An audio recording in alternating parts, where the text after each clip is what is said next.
സാമ്പത്തികമായി പണം നിങ്ങൾക്ക് ആവശ്യമാണ് എന്ന കുറിച്ച് ഇന്ന് രാത്രി 12 മണിക്ക് മുമ്പായി പണം നിങ്ങളുടെ കൈകളിൽ വന്നിരിക്കും. ഇത് വെറുതെ പറയുന്നില്ല.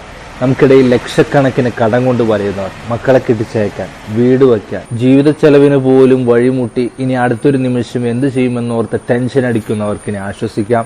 ഇന്ന് ഒക്ടോബർ 25 ശനിയാഴ്ച ജമാഅത്തുൽ ഊല 3-ാം തീയതി രാത്രി 12 മണിക്ക് മുമ്പായി നിങ്ങൾ എന്തു ചോദിച്ചാലും ഞാൻ നൽകാം എന്ന് അള്ളാഹു ഉറപ്പ് നൽകിയ ഈ 2 ഇസ്മുകൾ 5 വട്ടം ആത്മാർത്ഥമായി നിങ്ങൾ ചൊല്ലിയാൽ തീർച്ചയായും നിങ്ങളുടെ എന്ത് ആവശ്യങ്ങളും അള്ളാഹു നടത്തി തരും. ഏതൊക്കെയാണ് ആ 2 ഇസ്മുകൾ? യാ വഹാബു യാ അല്ലാ, യാ മുഗനി യാ അല്ലാ. അർത്ഥം അറിഞ്ഞു ചൊല്ലിക്കുക. എന്താണ് അർത്ഥം? യാ വഹാബു യാ അല്ലാ, ഓ ബെസ്റ്റ് ഓവർ, അടിമകൾക്ക് ഏത് അനുഗ്രഹങ്ങളും ഓശാരമായി നൽകുന്ന അല്ലാ. യാ മുഗനി യാ അല്ലാ, എന്താണ് അർത്ഥം? ഓ എൻറിച്ചർ, മറ്റുള്ളവരെ സമ്പന്നനാക്കുന്ന അല്ലാ എന്ന് നാം ആത്മാർത്ഥമായി വിളിച്ചാൽ നമ്മുടെ ആഗ്രഹങ്ങൾ അള്ളാഹു